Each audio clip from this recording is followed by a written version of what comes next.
She thought she was alone. She wasn't. The night in Abilene felt wrong. The wind howled through the empty streets, carrying dust and silence with it. But inside the saloon, there was no silence. Only laughter. Cruel, loud laughter. A young woman was tied tightly to a wooden post in the center of the room. Her wrists were bruised, her face streaked with tears and dirt.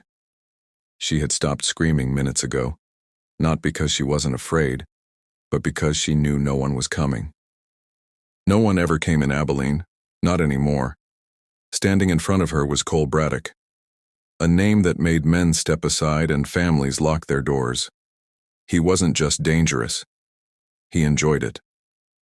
"This is what happens," Cole said slowly, circling her. "When someone forgets who runs this town." His men leaned against tables, drinking, watching, smiling like it was entertainment. "This town belongs to me," he continued, "and nobody changes that." The woman closed her eyes.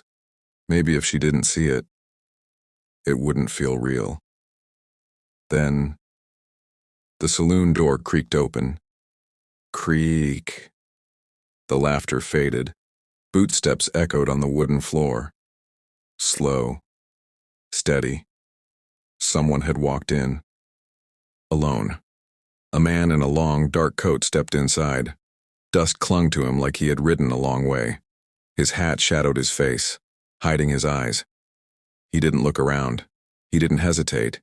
He just walked forward. Cole smirked. "Well, look at this. Another dead man walking." No response. The stranger kept walking, until he stopped just a few steps away from the woman. For a moment, nothing moved.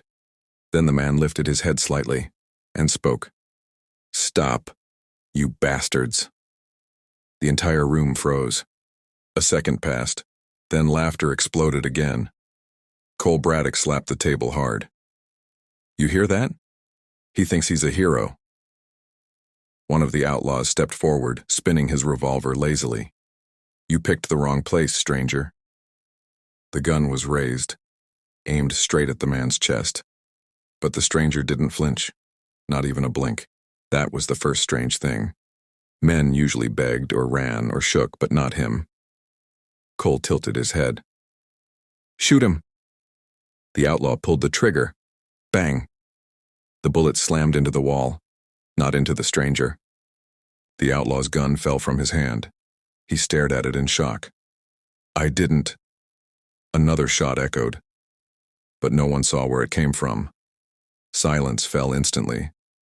The stranger was still standing exactly where he had been, unmoved, untouched. "Untie her," he said again. This time his voice carried something heavier. Not anger, authority. Cole's smile slowly faded. "Who are you?" he asked. The stranger didn't answer, and somehow, that was worse. Cole's patience snapped. "Kill him, now." 4 men rushed forward at once, guns raised, boots pounding. But before they could fire, a shot rang out from above. One man dropped instantly, head snapped upward. The balcony. A shadow stood there.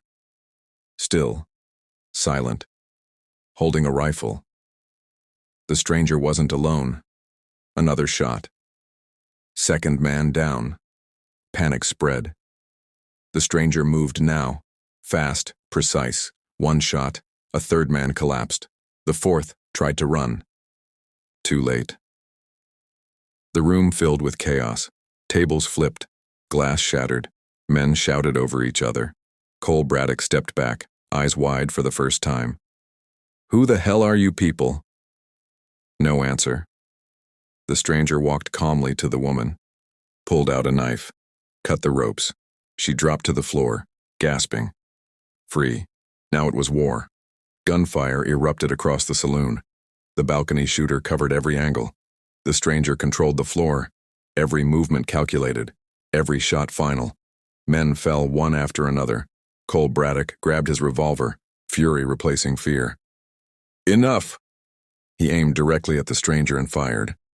This time the bullet hit, but only the coat. The stranger didn't stop, didn't slow. He walked straight through it, closing the distance, step by step. Cole fired again. Click. Empty. Before he could reload, the stranger was right in front of him. Close enough to feel his breath, the room went quiet. "Stop," Cole whispered. His hand trembled, for the first time in years. He was afraid. The stranger raised his gun slightly. Some things end here.